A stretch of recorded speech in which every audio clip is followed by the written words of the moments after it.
네, 하나님이 아브라함을 부르셔서 자손을 주겠다고 약속을 하셨습니다. 그래서 그가 100세 난 아들이 이삭입니다. 이삭이 야곱을 낳고 야곱이 12아들을 낳는데 넷째가 레위입니다. 그 레위 지파의 후손이 바로 모세입니다. 어머니 아버지가 다 레위 지파 사람입니다.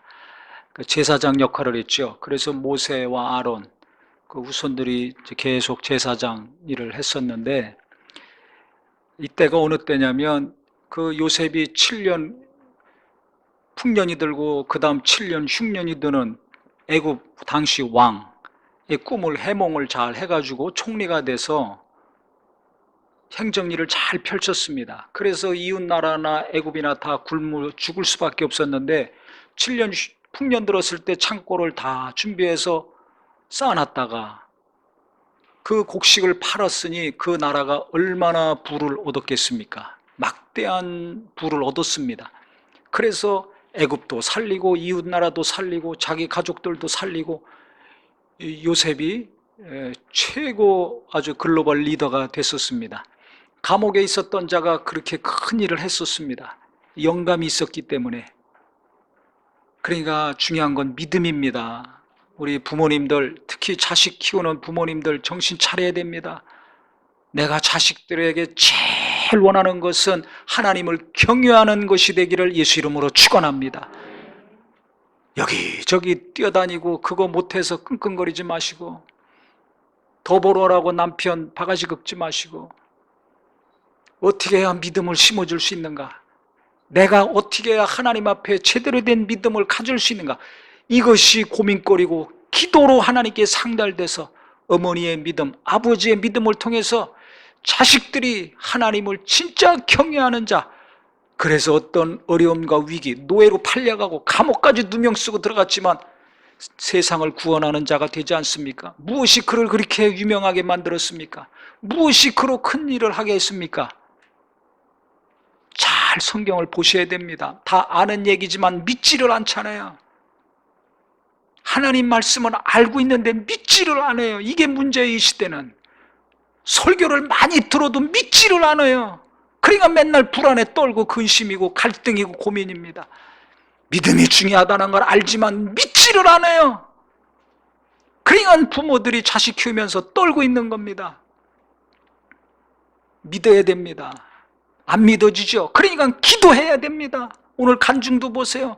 믿음 없던 새신자가 기도의 간증들을 듣고, 아, 기도해야 되는구나, 기도해야 되는구나. 남편 수입도 끊어지고 애들은 아프고 밤낮으로 응급실 뛰어다니던 여인이었지만 기도하고 그래서 하나씩 하나씩 해결되고, 헌금도 안 하던 사람이 11조, 수입이 3분의 1로 줄어들었는데도 11조 감사 성경금하고. 어떻게 이 시대에 이런 간증이 나옵니까? 마음이 하나님께 가니까, 하나님이 믿어져. 마음이 하나님께 가니까 기도하고 싶고, 기도하니까 응답이 오고, 응답이 오니까 하나님을 더 사랑하고, 그러니까 하나님이 기뻐하는 것을 자꾸 하게 되는 것입니다. 하나님 사랑을 체험하니까 자꾸 하나님을 사랑하는 겁니다. 하나님 사랑하는 만큼 손해보는 것이 아니라 내게 있는 문제들이 해결됩니다. 이 역사가 성경에 얼마나 많습니까? 그러니까 우리는 옛날에 한 것 체험 가지고 만족하지 말고, 오늘 내게 주시는 은혜, 오늘 나를 사랑하시는 하나님을 기도 가운데, 말씀 가운데, 예배 가운데, 삶 가운데 체험하는 믿음의 부모요, 그래서 믿음의 자손들이 다 되기를 예수 이름으로 축원합니다. 그래 요셉이 구원의 역사를 크게 이뤘습니다. 예수님이 오셔서 그렇게 구원의 역사를 이루신다는 예표죠. 그러니 애굽에서 얼마나 귀하게 대접하겠어요. 그래 우리 가족들이 있는데, 어떻게 합니까? 그랬더니 와서 살으라 그래라. 그래 애굽에서 제일 기름진 땅을 요셉의 가족들에게 줬습니다. 그래서 야곱과 그 모든 자식들이 와서 살았습니다. 근데 하나님이 복을 주셔서 인구가 막 불어나는 거예요. 애굽의 사람들보다 인구 늘어나는 숫자가 더 많습니다. 그러니까 요셉도 죽고, 그 당시에 애굽의 바로 왕도 죽고 다 죽었어요. 그걸 모르고 이제 후손들이 살아가는데, 아니 외국인들이 와서 이 땅에서, 아니 야곱의 후손들이 이렇게 늘어나니까, 그 당시는 전쟁이 많았거든요. 그 전쟁이 일어나서 아니 침략자들과 이들이 손잡으면 우리가 불리해진다. 그래서 애굽이 이 이스라엘 사람들을 대우해 주다가 우대 정책을 피다가 이제 정책을 완전히 180도 바꿨습니다. 인구 늘어나는 속도를 줄이려고 자유를 뺏어버리고 노예로 삼았어요. 그래서 지금으로 치면 그 도시, 신도시 짓는데, 국고성 비돔과 람셋을 짓는데 그거 가서 일하라, 노동력 제공하라요. 노동자로 일하라는 거예요. 그래서 풍요로운 땅에서 부자로 대우받고 살다가 벽돌이 짊어지고 오르락내리락 하면서 성 짓는 일을 하게 됐습니다. 그러니 얼마나 괴롭습니까? 자유를 뺏겼죠. 육체적인 노동 안 하다 육체적인 노동 해보세요. 얼마나 힘들고 비참합니까? 그런데도 불어나요. 그러니까 벽돌까지 만들어서 직접 져라, 재료까지 만들어서 사라는 겁니다. 그래서 흙으로 벽돌 만들고 농사지면서 또 성을 만들었습니다. 그런데도 늘어나요. 숫자가 줄어들지 않고. 그러니까 결국 어떻게 했냐면 히브리 산파에게 명령을 내렸습니다. 애 받으러 갈 때 남자아이여든 그 자리에서 죽여버리고 여자아이여든 살려라, 이렇게 명령을 내렸습니다. 그랬더니 그 산파 시부하고 부하라는 두 여인이 고민이 생겼겠죠. 이걸 죽여야 되나 살려야 되나. 그 당시 애굽은 가장 강한 나라입니다. 그 왕의 명령을 어기면 자기들이 죽습니다. 자기 가족 다 죽습니다. 근데 성경에 보니까 그들이 왕의 명령보다 하나님을 더 두려워하였더라, 하나님을 더 경외했더라 그랬습니다. 이게 핵심이에요. 이게 부모가 하나님을 경외해야 자식이 하나님을 경외합니다. 보고 배우는 겁니다. 교회에서만 하나님 찾고 집에서는 맨날 이 학교 가라 저 학교 가라 공부 잘해라 얼마가 있어야 된다, 맨날 돈 타령 학교 타령하죠. 외모 타령하죠. 믿음을 찾아볼 수가 없어요. 애들 보고 뭐라고 하지 말고 부모들 정신 차리고 회개해야 됩니다. 내 마음이 어디에 가 있습니까? 그게 입으로 나오는 겁니다. 아버지 입, 어머니 입에서 뭐 나옵니까? 교인들 모이면 어떤 말 나옵니까? 마음이 하나님께 있는 사람과 하나님께 없고 다른 데 있는 사람 말이 다릅니다. 고민이 다릅니다. 생각이 다릅니다. 만약에 이 여인들이 마음이 하나님께 없었다면 죽이는 거예요. 살려고. 땅의 것만 생각했다면 죽여야 됩니다. 근데 이들이 하나님을 경외했어요. 그래서 내가 죽으면 죽었지, 아이들 하나님의 백성인데 죽일 수 없다 결단했습니다. 결단했어요. 믿음이 있으니까 하나님 편에 섰습니다. 그랬더니 왕이 불렀어요. 죽이라 그랬더니 왜 안 죽였냐? 히브리 여인들은 애굽 여인과 달리 건강해가지고 산통이 있어서 애 나온다 그래서 우리가 가봤더니 벌써 애들 낳더라. 근데 그 부모도 알고 다 아는데 어떻게 죽이느냐 그랬습니다. 그랬더니 또 이 애굽의 바로 왕이 그래? 좋아. 그러면 아들 낳으면 강물에 나일강에 빠쳐서 죽여라. 딸은 살려두고. 아주 노골적으로 씨를 말리는 명령을 내렸습니다. 그때 모세가 태어났어요. 그래서 태어나서 아들입니다. 잘 생겼습니다. 그래서 몇 달은 집에서 숨겨놓고 키웠는데 더 이상 숨길 수가 없어요. 그래서 그 어머니가, 아버지는 이름도 안 나와요. 어디 넣어서 뭐 하는지도 몰라요. 엄마가 갈대 상자에 모세를 넣어서 흘려 보냈습니다. 그때 이제 바로 왕의 공주가 와서 목욕하는데 상자를 열어보니까 잘생기고 귀여운 애기거든요. 아들이거든요. 그러니까 히브리인들이 버린 애인지 뻔히 알죠. 그래가지고 귀여워하는데 그때 이 모세의 누이가 재빠르게 달려가가지고 이 아이를 키울 유모가 있는데 유모 소개시켜 드릴까요? 젖 먹일 사람 필요하지 않습니까? 그랬더니 좋다고 데리고 오라고. 그래서 모세 어머니가 가가지고 젖 먹이면서 어려서부터 잘 키웠습니다. 그러니까 산파도 여자죠. 모세도 어떻게 살아날 수 있어요? 어머니하고 누이, 여인들 두 사람 때문에 그가 살아나서 어머니 품속에서 궁중에서 공주의 아들로 잘 클 수 있었습니다. 엄마가 중요한 거예요. 여자들이 중요합니다. 오늘 남자분들 좀 기분 나쁠 수도 있지만 잘 들으세요. 저도 남자지만. 그래서 바로의 공주 그 궁에서 최고의 학문과 문화적인 배경에서 40살까지 컸습니다. 그런데 엄마가 가만히 젖만 먹여줬을까요? 내가 어떤 사람이다, 우리 조상 아브라함, 이삭, 야곱부터 시작해서 하나님이 어떻게 지금까지 하셨는가, 자기 민족에 대해서 역사를 가르쳤겠죠. 철저하게. 그 유대인은 엄마가 유대인이어야 유대인으로 인정합니다. 아버지는 관계없어요. 아버지들은 정말 믿음도 없고 나가서 열심히 땀 흘려 일하는 것만 익숙하지 믿음 가질 수가 없어요. 남자들이 신앙생활 열심히 하고 체험이 있다면 굉장한 겁니다. 그래야 여자 엄마를 중요하게 여깁니다. 그럴 수밖에 없어요, 이게. 그래서 자기 민족이 히브리인이라는 걸 알고 나는 아브라함, 이삭, 야곱의 후손, 요셉의 후손이라는 걸 알고 자랐습니다. 그런데 애굽 병사가 히브리 사람 탄압하는 걸 보고 부해가 치밀어 올라가지고 때렸는데 그 애굽 병사가 죽었어요. 그래서 몰래 모래에 파묻었습니다. 근데 이게 알려지게 됐습니다. 히브리인들끼리 다투어서 야, 왜 다투냐 같은 민족끼리 했더니 네가 애굽 사람 죽이고서 또 우리도 죽이려고 하냐? 이러니까 아, 내가 애굽 병사 죽인 걸 알고 있구나. 그 소문이 왕의 귀에까지 들어가서 애굽의 왕이 죽이려고 모세를 불렀습니다. 소환시켰더니 그때 도망간 거예요. 미디안 광야로 도망갔습니다. 그래서 광야에서 40년 지냈습니다. 그래서 80에 하나님께 부름받습니다. 생각해 보세요. 나이 40부터 80까지 가장 인생의 황금기 아닙니까?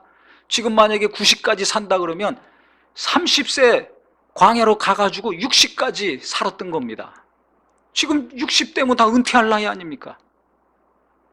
가장 실력을 갈고 닦고 가장 인생의 황금기고 그때 무언가를 이루고 업적도 쌓고 기반을 닦아서 그 다음에 여생을 보내야 되는데 그 황금기를 광야에서 지팡이 하나 잡고 양꼬리만 쳐다보면서 쭉 다니는 거야.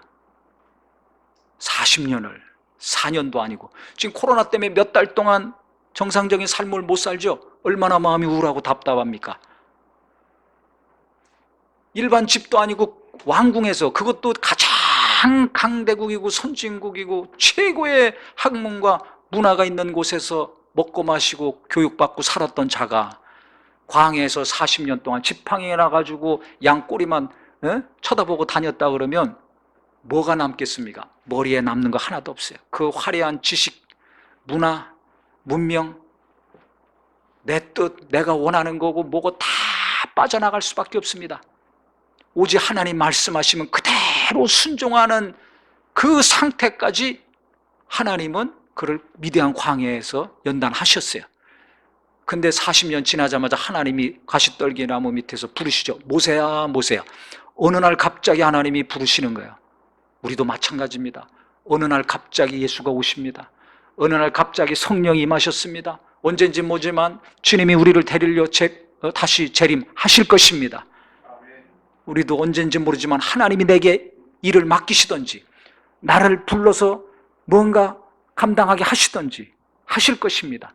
나도 모르고 어느 누구도 몰라요. 때가 차면 하나님은 분명히 어느 날 갑자기 나에게 무언가를 맡기십니다. 그러니까 기도 포기하지 않고 계속 하시기를 바랍니다. 어느 날 그 응답이 옵니다. 선언의 가되 낙심하지 말지니 피곤하지 않으면 뭐가 이름에 거두리라? 때가 이르면 거둔다 그랬어요. 때가 되면 내가 심은 물질, 내가 11조도 하고 감사도 하고 구제도 했는데 왜 내 집이 어렵습니까? 언젠간 거두게 하십니다. 이 땅에서 못 거두면 하늘에 그대로 쌓여 있습니다. 이 땅에서는 풍요롭게 살다가 창고에 많은 것 창고까지 져서 저장해 놨다가 이제 내가 편안하게 살리라 배 두드렸던 부자, 오늘 밤 내 영혼 취하면 네가 쌓아놓은 거 네 것이 되겠느냐? 주님이 말씀하셨습니다.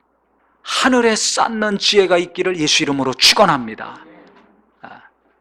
기도한 거 어느 때가 되면 거둬요. 물질을 심은 거 어느 때가 되면 거둬요. 누군가를 위해서 희생하고 헌신한 거 어느 때가 되면 하나님이 보상해 주십니다. 다 때가 되면 행한 대로 하나님이 갚아 주십니다.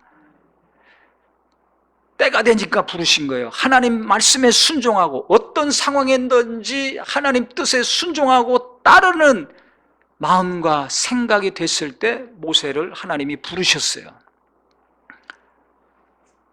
그런데 내가 너를 이제 애굽에서 고생하는 내 민족 구원하는데 지도자로 쓰겠다 했더니 모세가 무슨 소리인지 못 알아듣습니다. 아니 40년 동안 목동노릇 했는데 갑자기 무슨 최고 지도자가 되고 무슨 민족을 구원하고 이 강대국을 뭐 멸망시키고 탈출시킨다 그러고 감이 안 오는 거예요. 감이 안 와. 나하고는 관계없는 먼 얘기. 그러니까 하나님이 계속 거듭거듭 말씀하셨어요. 그랬더니 모세가 나를 하나님이 이제 사용하시는구나. 나를 높이시는구나. 내가 역사적인 인물이 되겠구나. 기뻐하고 좋아하지 않았습니다. 나는 못합니다. 왜 나를 부르십니까? 계속 거부합니다. 내가 가면 그 사람들이 믿겠습니까? 애굽의 왕은커녕 아니 우리 민족들이 믿겠습니까? 그 장로들이 믿겠습니까? 자신감이 없어요. 그러니까 하나님이 계속 설득시킵니다. 가면 네가 만난 하나님 그 이름이 뭐라고 하더냐? 물을 거 아닙니까? 그럼 뭐라고 합니까? 나는 스스로 있는 자다. 여호와라고 해라. 자꾸 하나님이 설득하시고 또 말씀하시는데도 빼니까 지팡이 던져봐라. 뱀으로 변했어요. 꼬리 잡아라. 다시 지팡이로 변했습니다. 내 손을 품에 넣어봐라. 빼라. 문둥병이 생겼어요. 다시 집어넣어라. 빼라. 깨끗해졌습니다.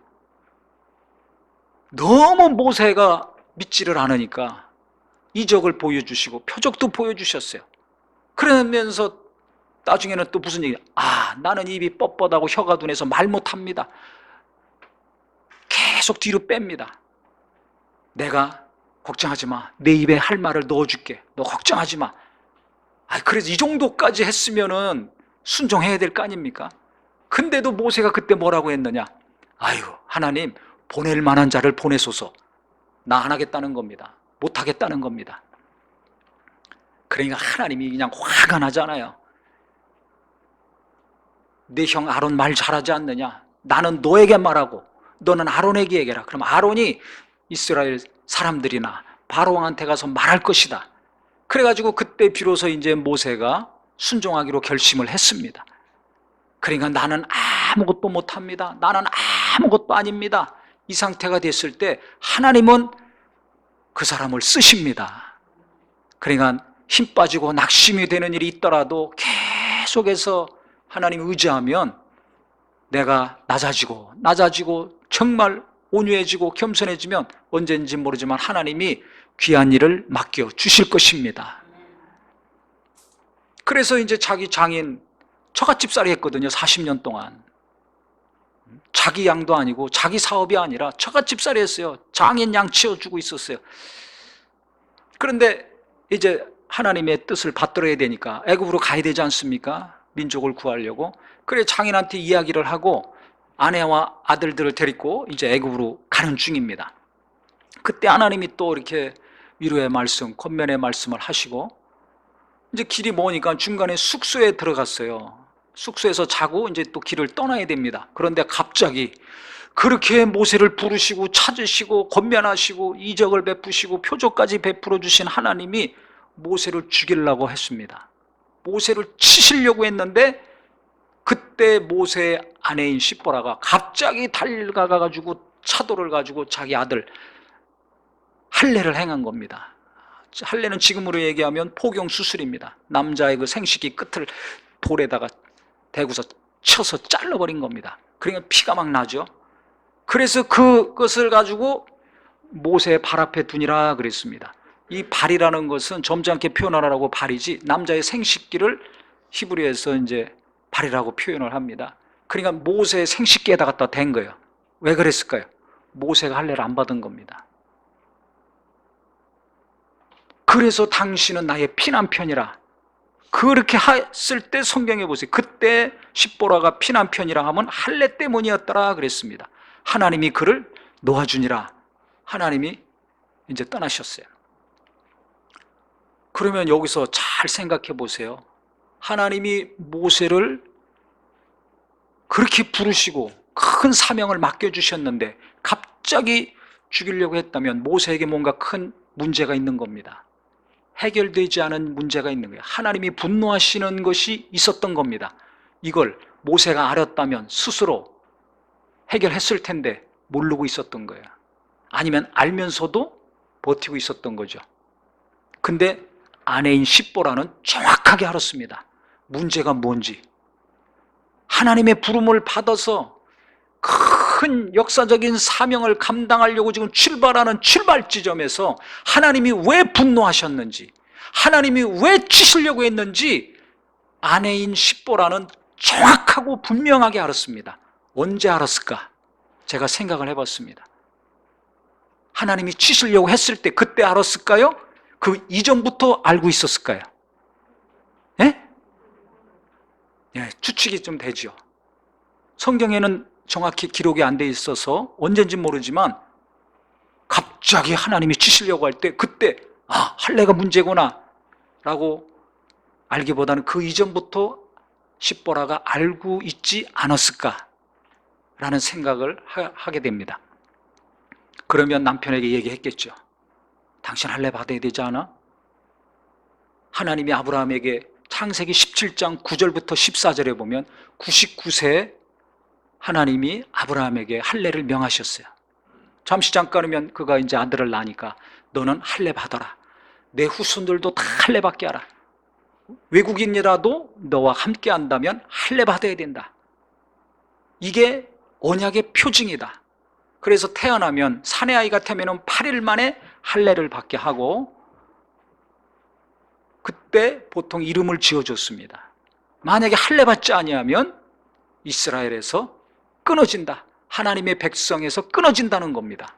하나님과 관계없는 자가 된다는 겁니다. 가장 큰 저주죠. 그러니까 이스라엘 민족이 되려면 이스라엘 공동체로서 하나님이 지켜주시고 복주시고 함께 하시는 삶을 살으려면 반드시 할례를 받아야 된다는 거예요.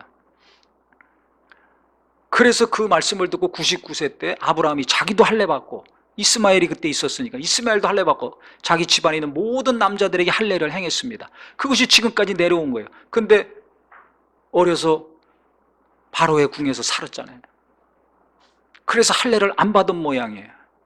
그 표피를 갖다가 모세 생식기에다 갖다 댔을 때 주님이 떠나셨으니까. 그러니까 만약에 이것을 전부터 십보라고 알았다면 남편에게 얘기했지 않겠어요? 이거 하나님의 명령인데 계명인데 당신 할례 받지 않아야 되느냐? 우리 애들도 할례 줘야 되지 않느냐? 말했을 겁니다. 근데 고집 부리고 말 안 들은 거죠. 고집 부릴 걸 부려야 됩니다. 남편들.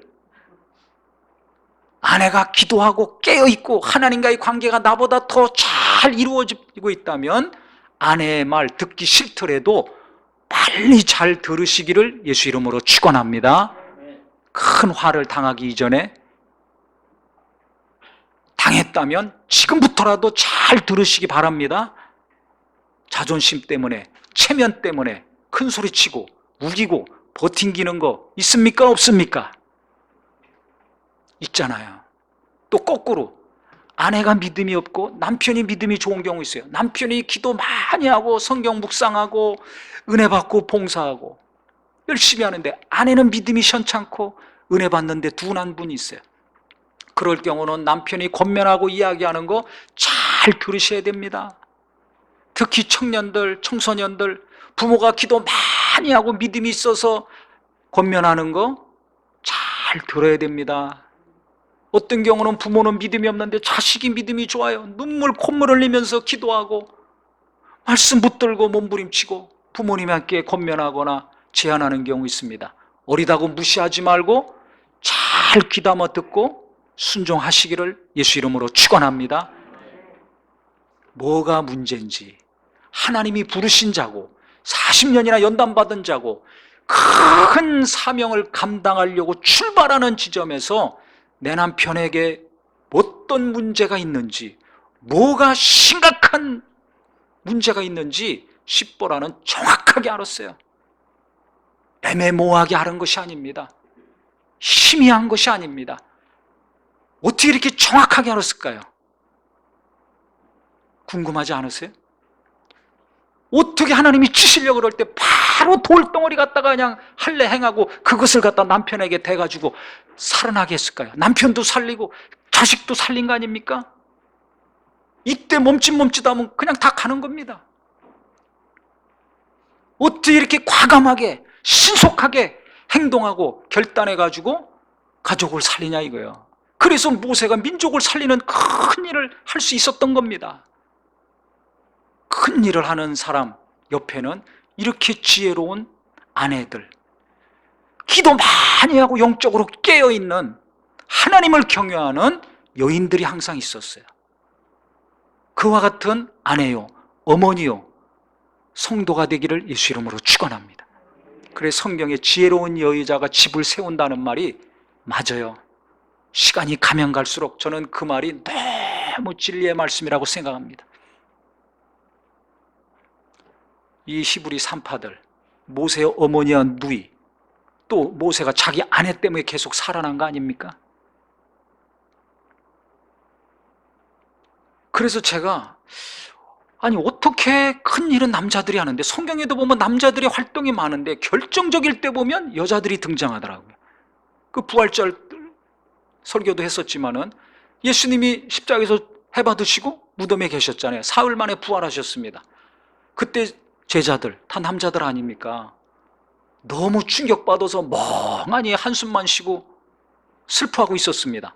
근데 똑같은 상황에서 똑같이 충격받고 슬픔이 있지만 막달라 마리아, 야고보의 어머니 마리아, 살로메, 이 여인들은 갈릴리에서부터 예수님을 섬겼던 자들이에요. 그 예수님이 가시는 곳마다 따라다니면서 섬기는 일을 많이 했죠. 은혜 받고 끝난 것이 아니라 요즘 교인들처럼 은혜 받고서 섬겼습니다. 봉사했습니다. 주님을 계속 따랐습니다. 그래 예루살렘에 오셔서 사회 가실 때도 계속 같이 가면서 수많은 사람들이 있고 제자들도 있고 하니까 섬기는 일을 한 거예요. 어떤 형태로 섬겼는지는 모르지만. 그래서 다들 절망 가운데 있는데 이 여인들은 정신 바짝 차리고 그 피투성이가 되고 엉망진창이 돼서 둘둘둘 싸서 무덤에 던진 예수님, 그 깨끗이 잘 닦고 세마포로 잘 싸서 모셔야 된다, 이 생각이 있기 때문에 자기들도 슬픔이 있죠. 자기들도 충격이죠. 근데 냉철한 이성으로 예수님 시신을 잘 모실 향도 사고 여러 가지 사가지고 준비하고 있었습니다. 그래서 안식일 딱 끝나는 새벽 6시 땡 하니까 무덤으로 달려갔어요. 그래서 예수님 부활한 거 알고서 제자들에게 부활의 소식을 전했습니다. 제자들을 통해서 들어야 될 상황인데 가장 중요한 예수님의 부활을 인류 역사상 최초로 알고 최초로 전한 자들은 베드로, 야고보, 요한이 아니라 한숨 쉬고 절망 가운데 있는 그들에게 이 여인들이 부활의 소식을 전했습니다. 할렐루야. 여인들에게 특별한 능력이 있는 거예요. 무슨 능력이 있는가? 현실에서 어떻게 해야 될지 현실 감각이 뛰어납니다. 실제적입니다. 왜 그럴까 생각해 봤어요. 특히 그룹 모임을 지금 하고 있죠. 우리가 코로나 때문에 몇 달 동안 못 만나다가 이제 7월부터 이제 그룹별로 신방을 하고 있는데 그룹 모임을 하면서 제가 이걸 확실히 알게 됐어요.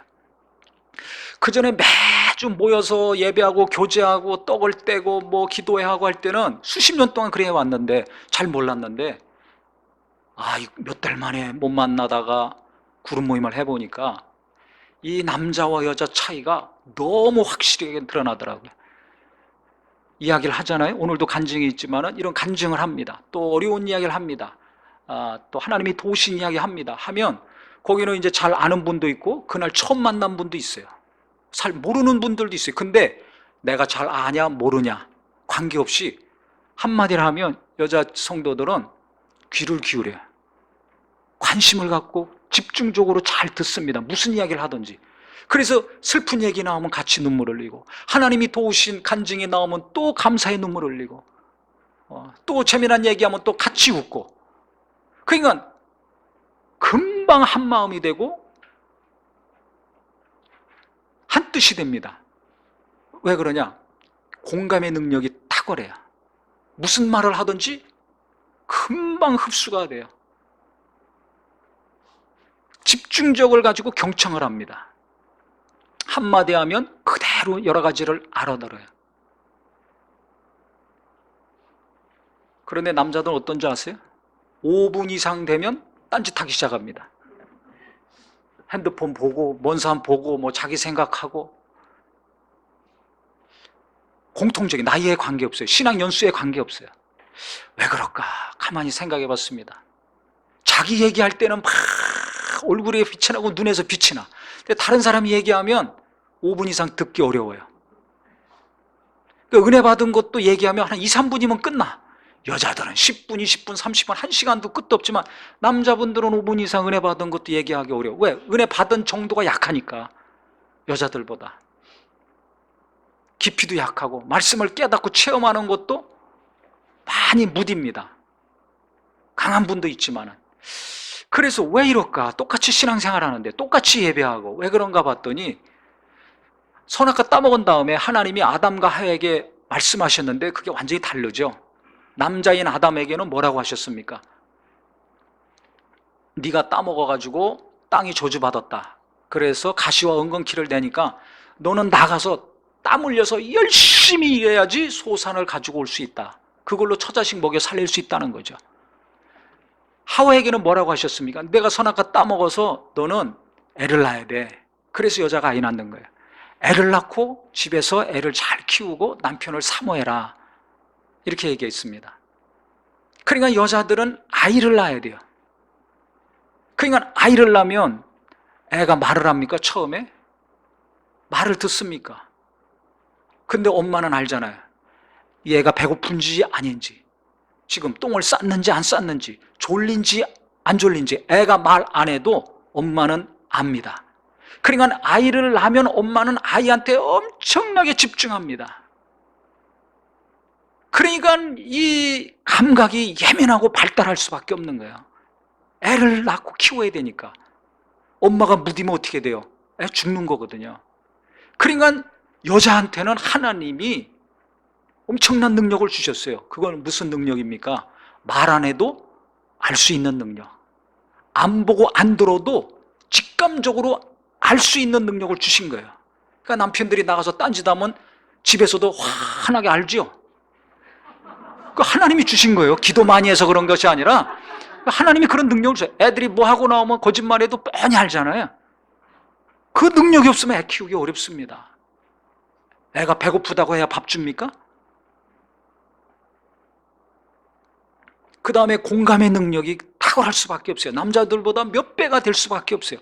그래야지 애하고 계속 공감하면서 애를 잘 키울 수 있잖아요. 언제 뭘 어떻게 해줘야 될지 엄마는 알고 다 아이한테 해줍니다. 이 공감의 능력이 없으면 할 수 없어요. 그래서 여자들이 소통하고 공감하는 걸 잘하기 때문에 과거 농경사회에서는 빛을 못 봤지만 지금 현대사회에 와서는 빛을 보는 거예요. 그러니까 여자 총리, 대통령, 수상들 막 나오지 않습니까? 우리나라도 여자 대통령이 나올 정도니까. 왜 그래요? 소통의 능력, 공감의 능력이 있어요. 국민이 뭘 원하는가. 남자들보다 더 감각적으로 잘 아는 거죠. 그러니까 몇 명이 모였던지 간에 오늘 처음 봐도 대화가 잘 돼요. 소통이 잘 돼.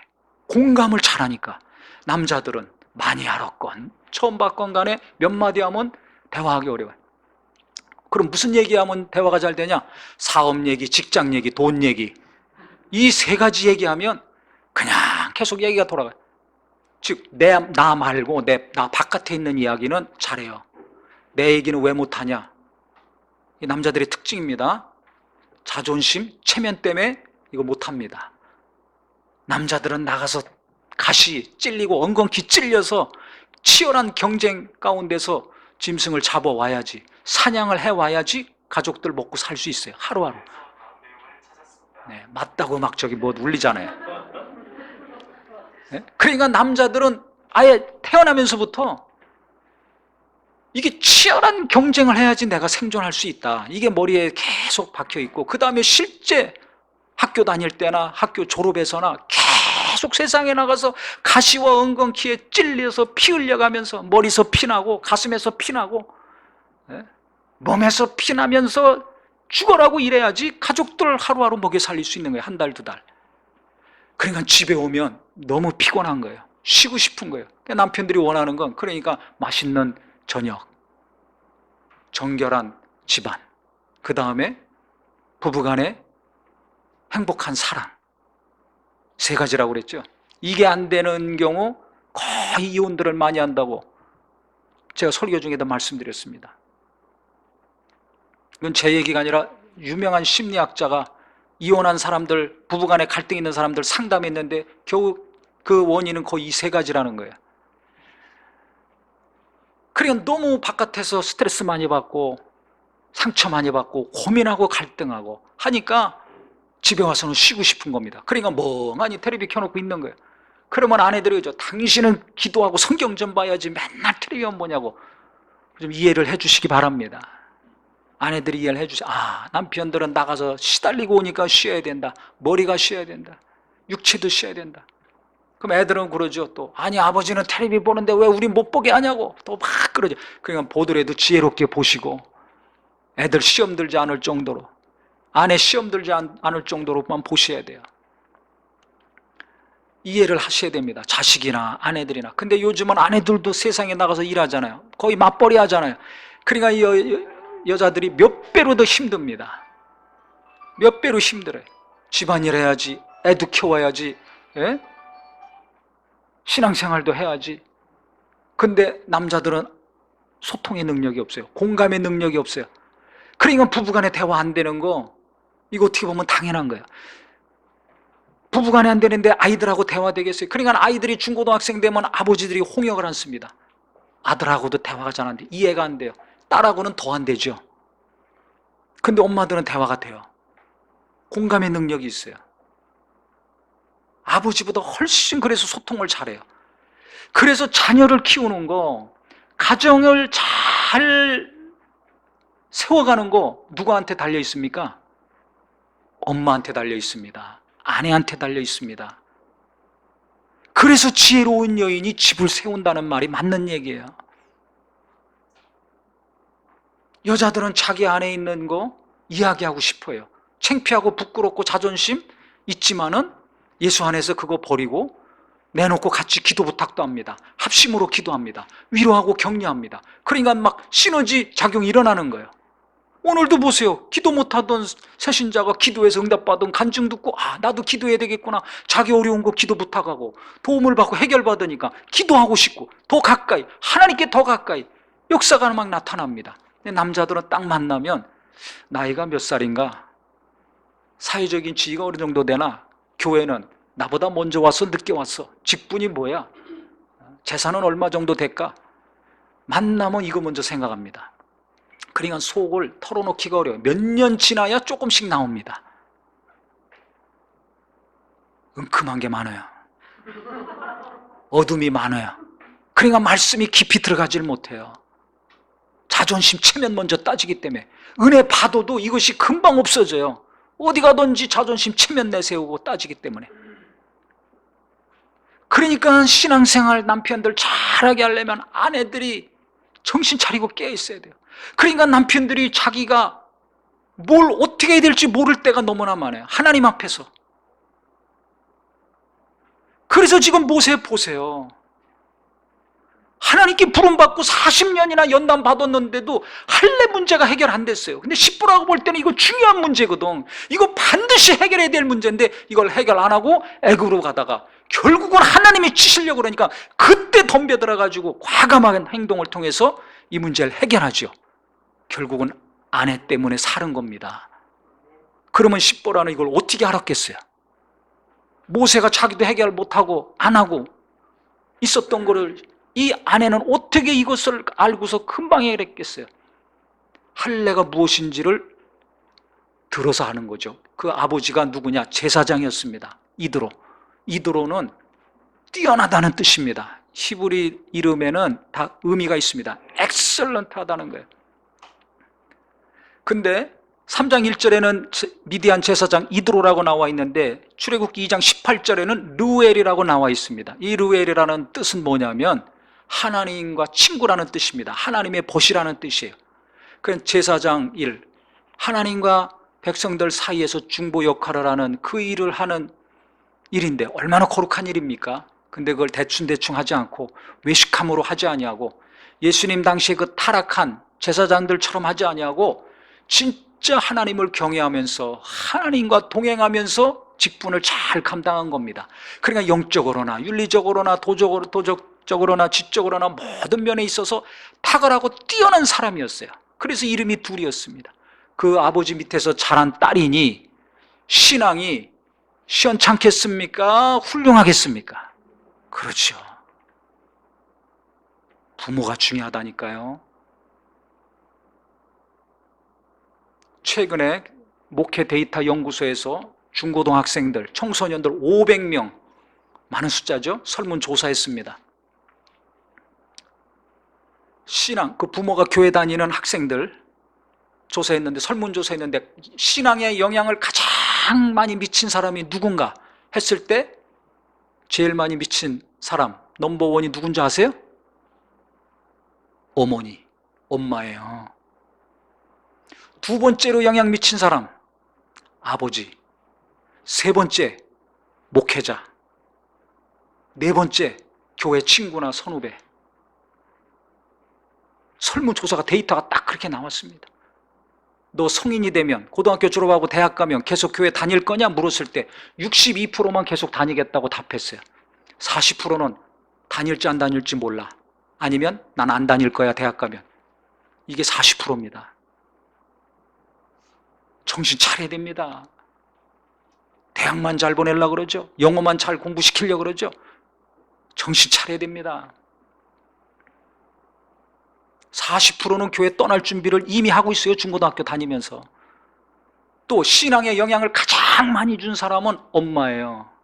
그 다음 아버지입니다. 그 다음 말씀 전하는 목사님. 집에서 내가 어떻게 하고 있는지를 자기를 돌아보셔야 돼요. 돈만 많이 벌어오려고 그러지 말고, 좋은 학원만 보내려고 하지 말고, 좋은 것만 먹이고 입히려고 하지 말고, 내가 어떤 말을 많이 하고 있는가? 엄마 입에서 자녀들이 무슨 소리를 많이 듣고 있는가? 아버지 입에서는 어떤 것이 많이 나오고 있는가? 시간이 있을 때 우리 엄마 아버지는 어떻게 살고 있는가? 돈은 어떻게 벌고 어떻게 쓰고 있는가? 아이들이 다 보고합니다. 하나님 믿는 사람인지 아닌지, 하나님 사랑하는 사람인지 돈을 사랑하는 사람인지, 하나님 뜻대로 살고 있는지 자기 마음대로 살고 있는지 가장 잘 아는 사람이 내 자식들입니다. 하나님이 함께 해야지, 하나님이 함께 하시는 믿음을 가져야지 자식들이 잘 사는 거 아닙니까? 형통한 거 아닙니까? 그것은 부모로부터 나옵니다. 앞으로 그 영향은 갈수록 더 커질 겁니다. 거의 가족 중심으로 다 살고 있지 않습니까? 갈수록 부모의 영향은 커집니다. 모든 면에 있어서. 그러니까 내가 어떤 믿음과 신앙을 갖느냐에 따라서 내 남편이 달라지고 내 아내가 달라지고 내 자식들의 앞날이 달라지는 거예요. 지금 모세가 큰 사명을 받고 하나님이 그렇게 찾아서 쓰시려고 하시지만 이 영적으로 깨어있는 아내가 없었다면, 어려서부터 말씀으로 잘 양육받고 하나님을 경외하는 정말 그 신앙을 가진 아내가 아니었다면, 나처럼 어느 누구처럼 세상에만 밝아가지고 거기에만 바쁜 사람이었다면 이런 행동을 할 수 있습니까? 뭐가 뭔지도 모르고 같이 그냥 벌벌 떨고 무너지는 거죠.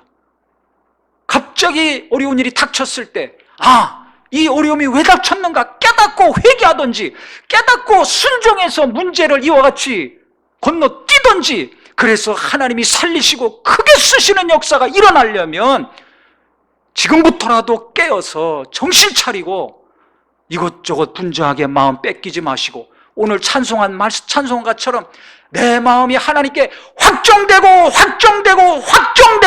저와 우리 모든 성도요 자녀들이 되기를 예수 이름으로 축원합니다. 하나님께 마음이 확정돼야 돼요. 그래서 무릇 지킬 만한 것보다 내 마음을 지켜라. 생명의 근원이 여기서 난다고 잠언 4장 23절에 말씀하고 있는 겁니다. 어떤 마음을 지켜? 하나님께 향한 마음을 지키라는 거예요. 아무리 세상이 출렁거리고 유혹이 많고 무너뜨리려고 한다 할지라도 하나님께 대한 마음, 하나님께 대한 믿음, 하나님을 사랑했던 거, 하나님 뜻대로 살려고 했던 그 열정만큼은 계속 지킬 때 그 믿음이, 그 영감과 영성이 위기에 처한 남편을 살리고 아내를 살리고 자식을 살리고 사업을 살리고 이와 같이 나라와 민족도 살리는 것입니다. 교회도 누가 살리는 겁니까? 깨어서 이와 같이 기도하는 자, 하나님 뜻대로 살려는 소수가 살리는 겁니다. 성령 받았을 때 마가다락방에서 다 성령 받았습니다. 마가의 어머니가 헌신하고 희생한 거예요. 자기 집을 120명이 받았습니다.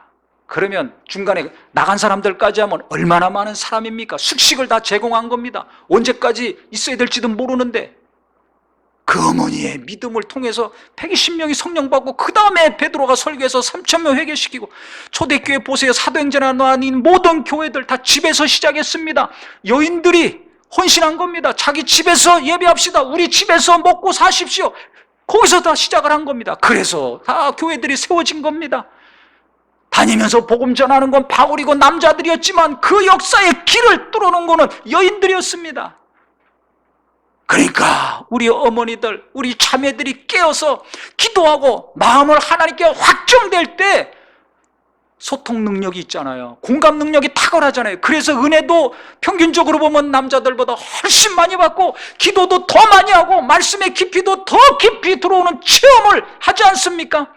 이것을 하나님이 허락해 주셨으니까 귀히 여기셔서 직장 다니고 여러 가지 바쁘고 힘들더라도 하나님께 향한 마음만큼은 절대 뺏기지 않고 변질되지 않는 우리 어머니들이요 자매들이 되기를 예수 이름으로 축원합니다. 그런 아내와 자녀를 둔 부모를 둔 사람이라면 그 말을 잘 들으세요. 우리 남편들, 우리 아들들, 자식들 고집 부리지 말고 귀를 잘 기울이셔야 됩니다. 기도하는 사람, 성령 충만한 사람, 하나님을 경외하는 사람의 말에 귀를 잘 기울여야 됩니다. 그래서 그렇게 살려고 하셔야 됩니다. 그래야 내가 살고 위기의 순간에 그 위기에서 벗어나는 역사가 일어나는 것입니다. 그래서 세상에 흉흉한 소식이 들려올수록, 복잡한 소식이 들려올수록 우리는 나부터 정신 차리고 신앙생활 잘 해야 되겠구나, 계산하고 따지지 말고 인색하지 아니하고 정말 하나님 앞에 내 마음을 분명히 세워야 되겠구나 결심하셔서 히브리 산파들처럼, 이 십보라처럼, 또 새 부활의 역사를 전한 여인처럼, 마가의 어머니처럼 무엇인가 하나님이 역사를 이루는 일에 귀하게 쓰임받는 우리 모든 손길이요 마음이 되기를 예수 이름으로 축원합니다. 때가 되면 하나님이 큰 역사를 이루어 주실 것입니다. 기도하겠습니다.